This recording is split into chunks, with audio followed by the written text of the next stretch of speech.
اللہ تعالیٰ نے ماہ رمضان میں جو خاص خصائص رکھے ہیں، اس کی خصوصیت یہ ہیں جو اللہ نے صرف ماہ رمضان شریف میں یہ چیزیں جو وارد ہوئی یا یہ نعمتیں جو ماہ رمضان شریف کو حاصل ہے کسی اور ماہ مبارک کو حاصل نہیں ہیں۔ بہت ساری وجوہات ہیں، جن میں سے سب سے اول قرآن مقدس میں یہ بات مذکور ہے کہ مہینے 12 ہیں، اور یہ بھی مذکور ہے کہ ان میں 4 حرمت والے ہیں، یعنی عزت والے، جس کی عزت اور جس کا احترام اور جس کی حرمت باقی رکھنے کا ہمیں اور آپ کو سب کو باقاعدہ تاکیدی حکم ہے۔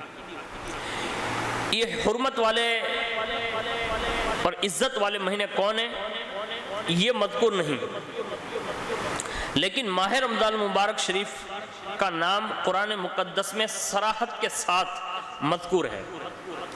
یعنی یہ تو قرآن شریف میں آیا ہے کہ حرمت والے 4 مہینے ہیں، ہم ان 4 مہینوں کا بھی احترام کرتے ہیں، لیکن یہ بات قرآن میں نہیں ہے کہ وہ 4 مہینے ہے کون۔ یہ اور بات ہے کہ مفسرین نے احادیث یا اقوال صحابہ سے یا حضور کی حدیث سے اس کو بیان کیا ہے کہ 4 مہینے یہ ہیں، لیکن ان 4 میں سے کسی ایک بھی مہینے کا نام قرآن میں نہیں ہے۔ لیکن ماہ رمضان شریف کی عظمت یہ ہے کہ صراحت کے ساتھ اللہ تعالیٰ نے اس ماہ کا نام رمضان جو رکھا ہے وہ قرآن شریف میں ذکر فرمایا کہ یہ رمضان شریف، یعنی اس کا نام لیا۔ اور اللہ رب العزت اپنی شان اپنے کلام میں جس ماہ مبارک کا نام لے تو آپ اندازہ فرمائیے کہ اس ماہ مبارک کی اس بارگاہ میں عزت اور احترام کتنا ہوگا کہ جو اللہ نے حضور کی امت کو عطا فرمایا ہے۔ تو صراحت کے ساتھ نام مذکور ہے، باقی کسی بھی مہینے کا نام صراحت کے ساتھ مذکور نہیں، جیسا کہ اللہ رب العزت نے ارشاد فرمایا شہر رمضان الذی انزل فیہ القرآن، رمضان کا مہینہ جس میں قرآن نازل ہوا۔ تو پہلی خصوصیت یہ ہے۔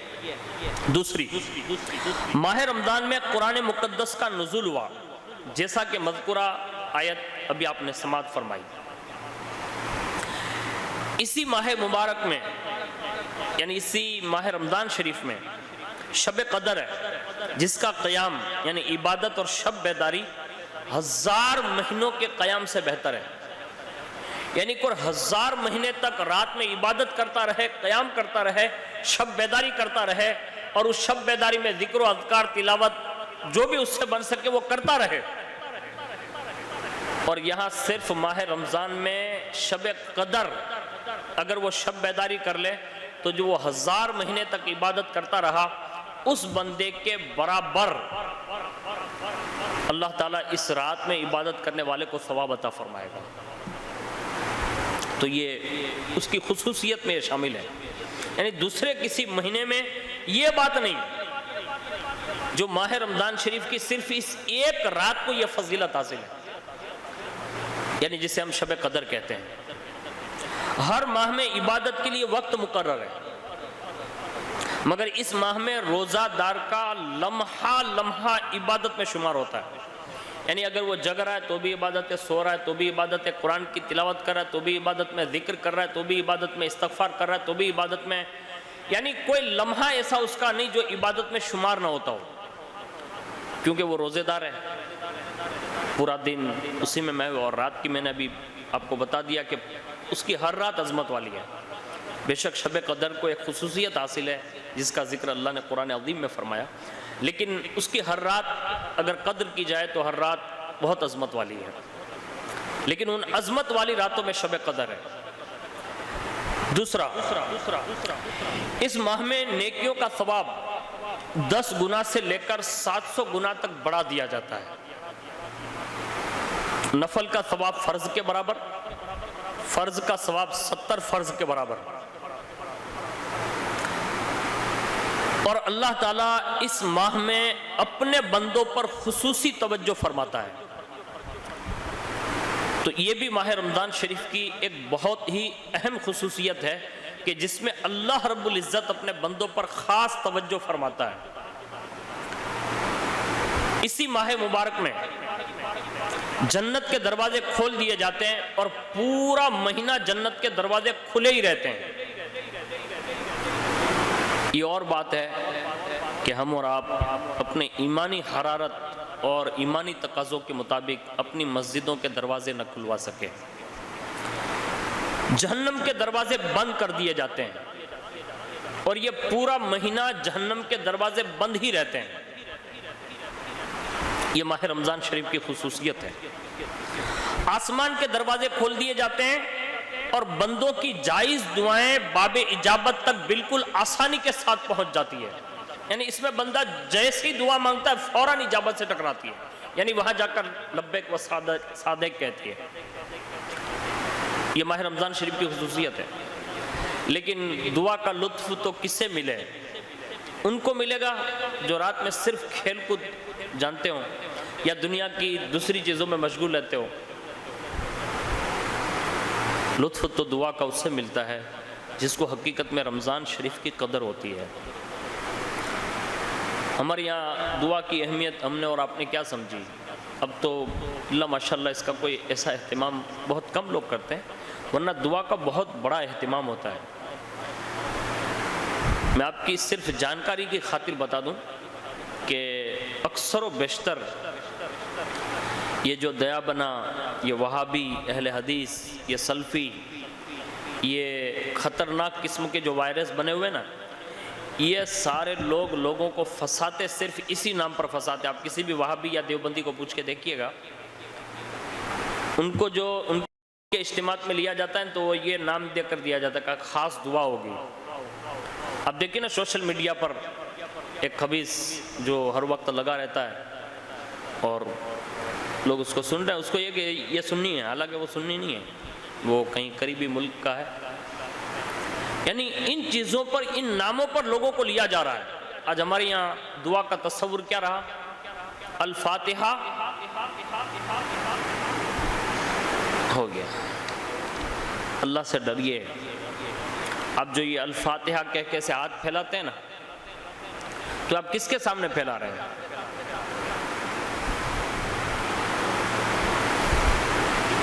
کسی دنیا کے عام بندے کے سامنے نہیں، عام کسی بندے کے سامنے نہیں. آپ اللہ کے سامنے ہاتھ ایسے دعا کے لیے ہاتھ پھیلا رہے ہیں، اور آپ ایک سیکنڈ نہیں گزرتی کہ بس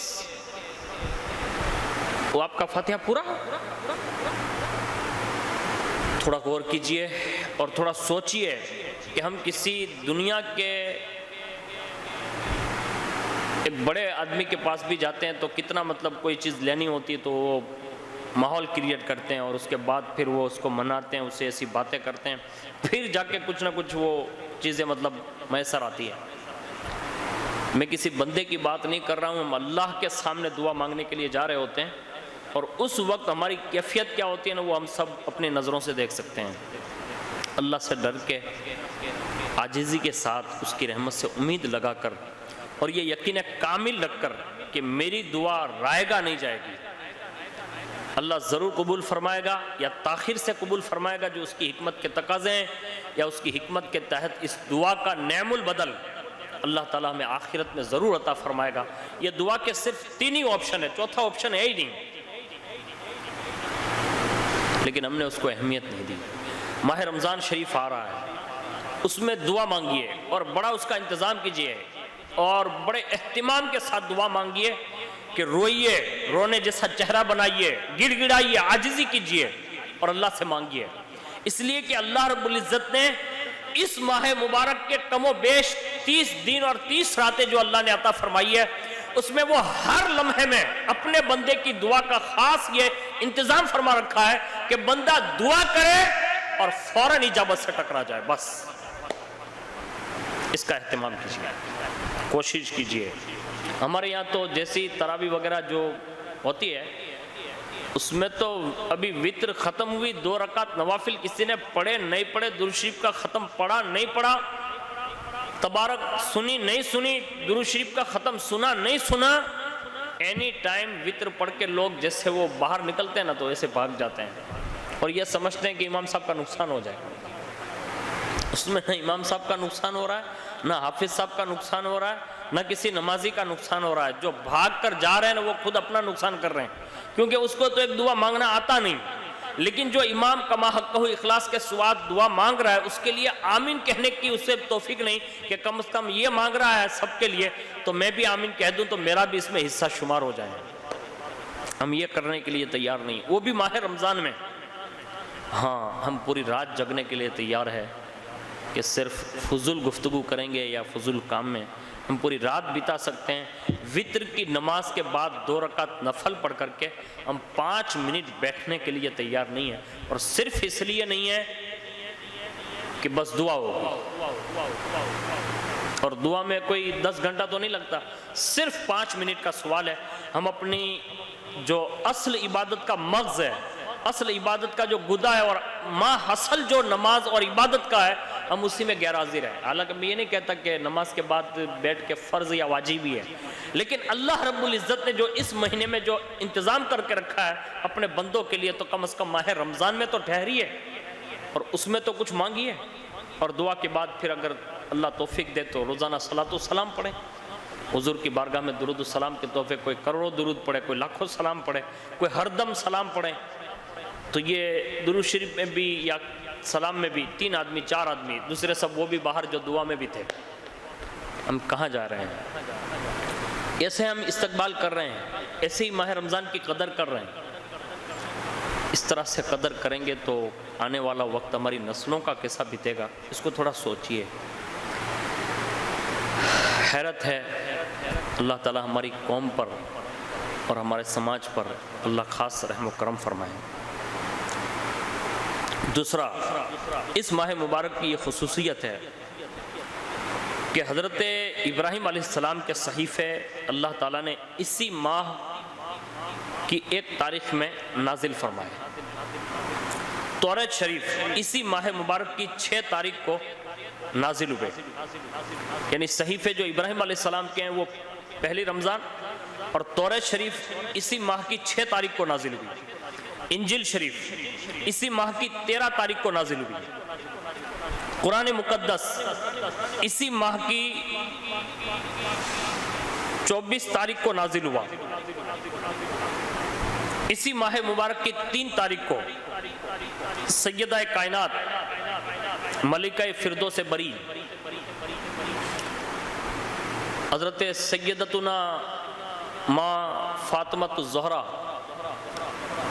خاتون جنت رضی اللہ تبارک و تعالی عنہا کا وصال اسی ماہ کی 3 تاریخ کو ہوا. ام المؤمنین حضرت سیدتنا ماں عائشہ صدیقہ رضی اللہ تعالی عنہا کا وصال اسی ماہ کی 17 تاریخ کو ہوا. جنگ بدر اسی ماہ کی 17 تاریخ کو ہوئی. فتح مکہ اسی ماہ کی 20 تاریخ کو ہوئی. حضرت سیدنا امیر المؤمنین مولا مشکل کشا شیر خدا فاتح خیبر حضرت سیدنا علی المرتضی رضی اللہ تعالیٰ عنہ کی شہادت اسی ماہ کی 21 تاریخ کو ہوئی. اور اسی ماہ مبارک کی غالباً 9 تاریخ کو ام المؤمنین حضرت سیدتنا خدیجۃ الکبریٰ رضی اللہ تبارک و تعالی عنہا کا وصال بھی ہے. تو اس انداز میں یہ چند خصوصیتیں جو ماہ رمضان شریف کو حاصل ہے, اس میں سب سے پہلی خصوصیت جو قرآن کے حوالے سے میں نے بیان کی, اسی قرآن کے ضمن میں آپ کو یہ بات عرض کر دوں کہ اسی ماہ مبارک کی پہلی شب جس کو ہم اور آپ رمضان کی پہلی رات کہتے ہیں, چاند رات, تو یہ چاند رات جو ہے نا وہ شب ولادت غوثیت مآب رضی اللہ تبارک و تعالی عنہ ہے. یعنی غوث پاک رضی اللہ تعالی عنہ جس یکم رمضان کو تشریف لائے, یہ چاند رات جو ہوتی ہے جس میں ہم پہلی تراویح پڑھتے ہیں وہ حضور غوثیت مآب رضی اللہ تعالیٰ عنہ کی ولادت کی شب ہے. تو ہمیں اور آپ کو یہ چاہیے کہ اتنی ساری خصوصیت کا سنگم بن کر ماہ رمضان شریف ہمارے اور آپ کے بیچ آنے والا ہے, اور اس کے چند روز باقی رہ گئے ہیں جس میں اس ماہ مبارک کی آمد ہونے والی ہے. اللہ کے لیے کوشش کریں کہ اس ماہ رمضان شریف کا پرجوش استقبالیہ جو ہے وہ اہتمام کریں اور اپنے آپ کو ابھی سے تیار کریں. عبادت کے لیے، ریاضت کے لیے، قرآن شریف کی تلاوت کے لیے، ذکر و اذکار کے لیے، کلمہ شریف کے لیے ہم دوسری ساری چیزوں کا اہتمام کرتے ہیں۔ کاش اللہ ہمیں ماہ رمضان شریف کے حوالے سے درس قرآن کی توفیق عطا فرمائیں، درس تفسیر سننے کی توفیق عطا فرمائیں، درس حدیث سننے کا اہتمام کرنے کی توفیق عطا فرمائیں۔